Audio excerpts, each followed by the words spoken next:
Ladies and gentlemen of the press, dear guests, it's nice to have you here on our Strasbourg press conference.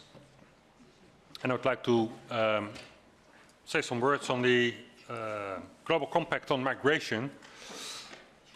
On the 10th and 11th of December, there will be an international congress in Marrakesh, Morocco, with regard to this Global Compact on Migration. And the participating countries are set to sign this agreement. And although this joint agreement isn't binding, it's still meant to be the legal framework on which the participating countries commit themselves to build new legislation. And one basic element of this new agreement is the extension of the definition of hate speech. The agreement wants to criminalize migration speech. Criticism of migration will become a criminal offense. And media outlets, and that also concerns you, that give room to criticism of migration can be shut down. The Compact for Migration is legalization of mass migration. It's declaring migration as a human right.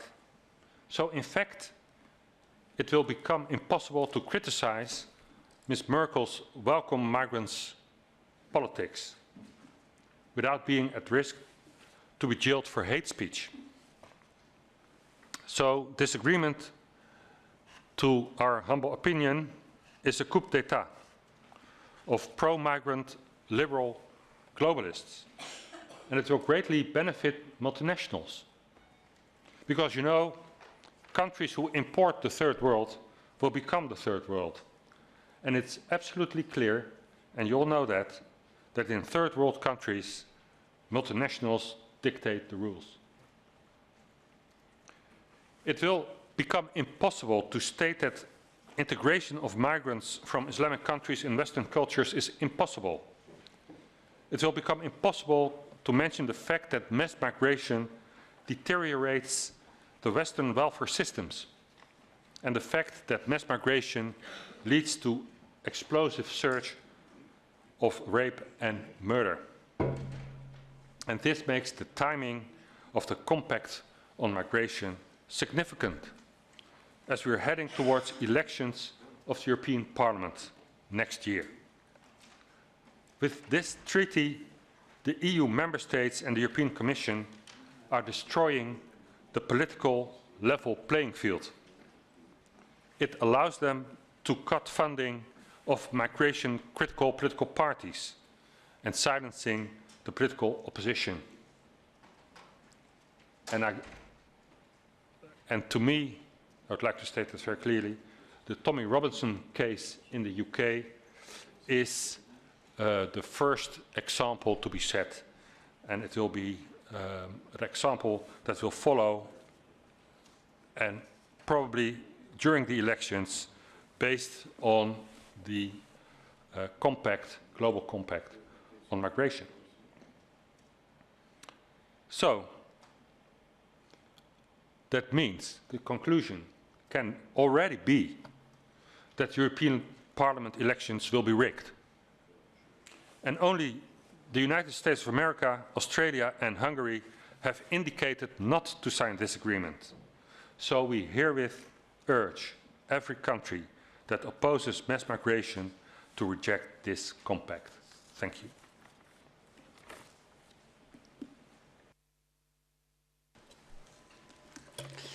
Oui, merci Marcel. Je crois que la question qui est posée aujourd'hui est une question importante parce que l'Organisation des Nations Unies a longtemps eu comme objectif affiché, et d'ailleurs en un temps réel, d'agir pour la paix et la stabilité dans le monde. Et on voit aujourd'hui qu'elle est totalement sortie de ce rôle-là et que l'ONU aujourd'hui multiplie les actions qui visent finalement à défendre la propagande mondialiste et notamment en matière d'incitation et de promotion de l'immigration massive à destination d'ailleurs principalement du continent européen.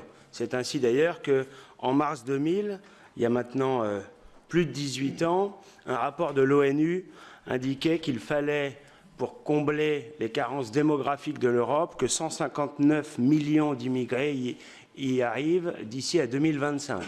Alors, on pourrait se réjouir de voir que l'objectif affiché de l'ONU n'a peut-être pas été atteint, mais on peut s'inquiéter de cet objectif-là, dont on voit bien qu'il a pour objectif d'organiser sciemment, méthodiquement, une véritable submersion migratoire du continent européen.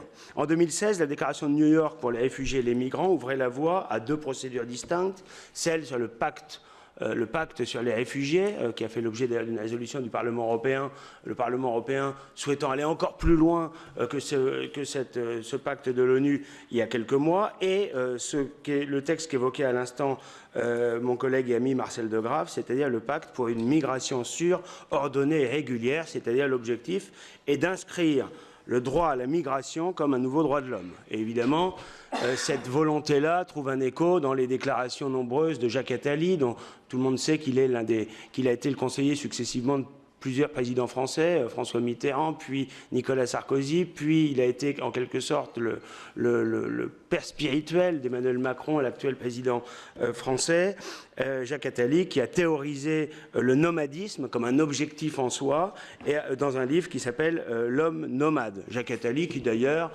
est arrivé hier soir à Riyad pour le Davos du désert organisé par les Saoudiens, boycotté pourtant par la plupart des puissances occidentales.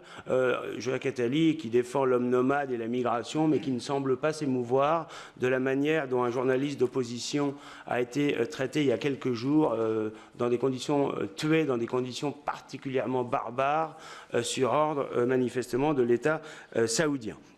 J'en reviens à la question des migrations. On voit bien qu'il y a cette volonté de l'ONU, qu'il y a aussi cette volonté constante de la Commission européenne. La Commission européenne passe son temps à nous dire, dans l'hémicycle ici à Strasbourg, qu'elle souhaite à la fois limiter ou empêcher l'immigration illégale sans jamais s'en donner les moyens, et que par ailleurs, elle souhaite promouvoir une immigration légale comme s'il fallait choisir entre l'une et l'autre. La vérité, c'est qu'elle ne s'annule pas entre elles, elles se cumulent, et qu'on a aujourd'hui à la fois l'immigration clandestine, massive, incontrôlée, anarchique, parce qu'il n'y a jamais eu de volonté de donner les moyens à Frontex de contrôler de manière effective les frontières extérieures, mais également une immigration légale qui est de plus en plus forte et qui est promue par les institutions européennes. Je vous rappelle la phrase du commissaire Avramopoulos qui nous disait que l'immigration était à la fois l'accueil de l'immigration en Europe était à la fois un impératif moral, on ne voit pas bien en quoi, mais également un impératif économique et social pour notre continent vieillissant. Et on a là les deux arguments, finalement, qui sont développés aussi bien par l'Union européenne que par l'ONU. L'argument moral, consistant à nous dire que ces gens-là souffrent de la guerre, ce qui est largement faux, puisque la plupart de ceux qui viennent en Europe fuient des situations économiques difficiles, mais ne fuient pas des zones de conflit, et que sous ce motif-là, il faudrait les accueillir. Et l'argument démographique, c'est de nous dire que le renouvellement des générations n'étant pas assuré sur le continent européen, nous aurions besoin de cette immigration. Ces deux arguments sont totalement faux.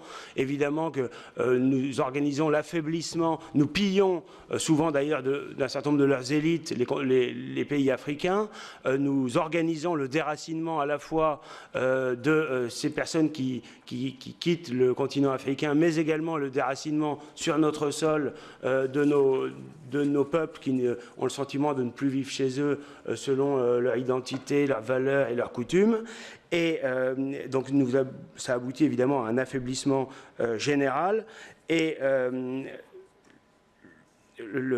nous nous privons aussi des moyens, des capacités à agir efficacement dans les pays d'émigration vers l'Europe, parce qu'il est évident que le coût exorbitant de l'immigration, ces coûts directs et indirects, qu'il est quasiment interdit de chiffrer aujourd'hui, mais qu'on évalue dans un pays comme la France à des dizaines et des dizaines de milliards d'euros par an, pourra utilement être utilisé dans les pays d'émigration pour permettre leur développement, dans les coopérations et d'une manière générale, toutes les aides financières qui sont accordées à l'échelle nationale nationale ou à l'échelle européenne en direction des pays d'Afrique, leur versement devrait évidemment être conditionné à la maîtrise des flux migratoires vers l'Europe.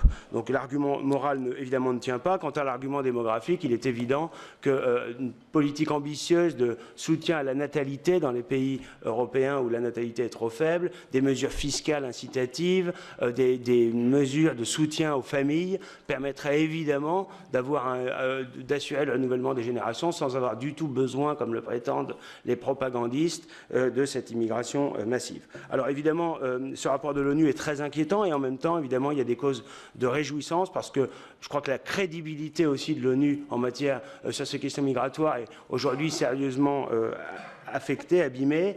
On le voit d'ailleurs avec les déclarations de Donald Trump qui a indiqué qu'il ne signerait pas ce pacte. On l'a vu avec les déclarations de différents chefs d'État et de gouvernement en Hongrie, en Pologne, en Autriche, qui ont indiqué également qu'ils n'envisageaient absolument pas de signer ce pacte. Et enfin, je terminerai en disant que l'ONU semble aujourd'hui totalement colonisée, y compris par les propagandistes islamiques, puisque il y a quelques jours seulement, l'ONU a voulu intervenir en demandant à la France d'abroger sa loi de 2004 interdisant le port de la burqa, du niqab, au motif que c'était attentatoire aux droits de l'homme. Alors, je crois qu'au nom des droits de l'homme, on méprise les droits de la femme, parce que tout le monde sait bien que ceux qui portent le niqab ou la burqa, soit c'est un geste politique, de provocation politique religieuse dans l'espace public, et ça doit évidemment être sanctionné et être interdit, soit ce sont des femmes qui subissent la pression de leur entourage personnel, familial,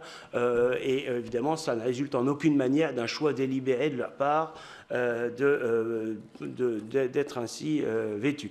Donc l'ONU, on voit bien, s'inscrit dans une démarche d'ingérence de plus en plus grande dans les politiques nationales qui relèvent pourtant de la stricte compétence des souverainetés nationales et s'inscrit dans une logique idéologique, mondialiste, à la fois sur les questions économiques, ça c'est pas nouveau, mais également sur ces questions migratoires. Dank u, Marcel. I'll speak Dutch if you don't mind. Ik wil er gewoon in 1 minuut iets aan toevoegen.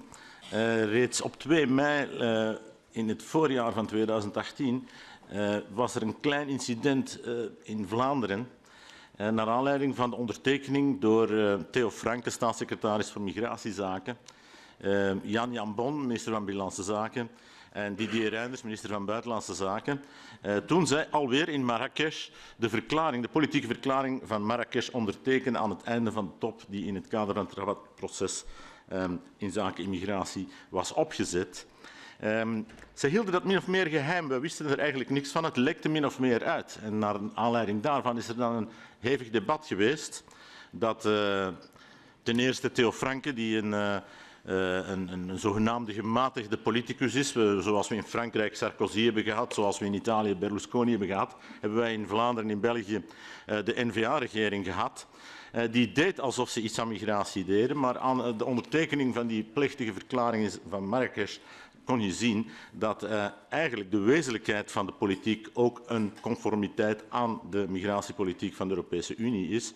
Het debat is geëindigd op eigenlijk een grappige folklore-mededeling, want Franke verdedigde het feit dat hij dit helemaal achter de schermen had gedaan en had geprobeerd om dit aan de publieke opinie in Vlaanderen te onttrekken. Verdedigde hij door het feit dat de verklaring niet geheim was, want dat ze publiek te lezen was op de website van de Maltese regering.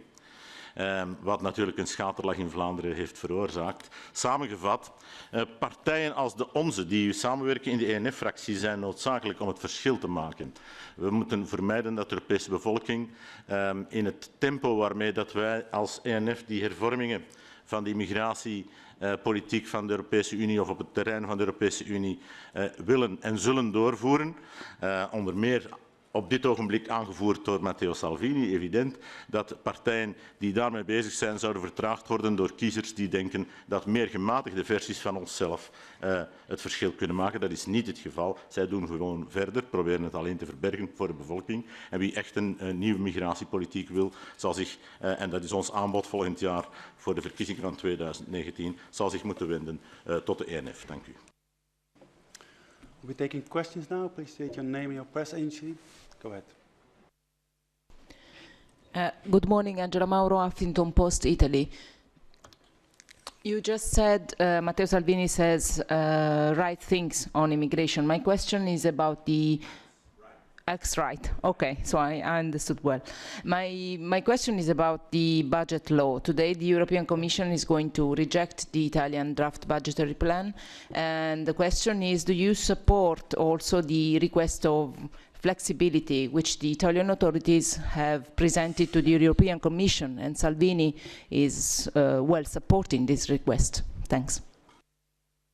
Well, budgetary policy is as a whole rejected by us. It is a mean to keep the Eurozone stable, or to try to keep it stable, but the principle of one size, one measure, one social economic policy over all over the European Union has always been rejected by us. So, of course, I'm very well placed to support the flexibility demand of Italy, because Belgium also does. Apart from Italy, Belgium is asking for flexibility. Mr. Juncker says there is no reason for it, so I'm very surprised to hear that the request has been rejected by saying everything is all right in Belgium. Everything is not all right in Belgium. And so what we reject is the EU policy within the Eurozone. Making one economic zone is a failure, is a fake try to create this European state, which we reject entirely and principally. Okay, that will be all. Sorry, no time left. See you. No time left? No. Well.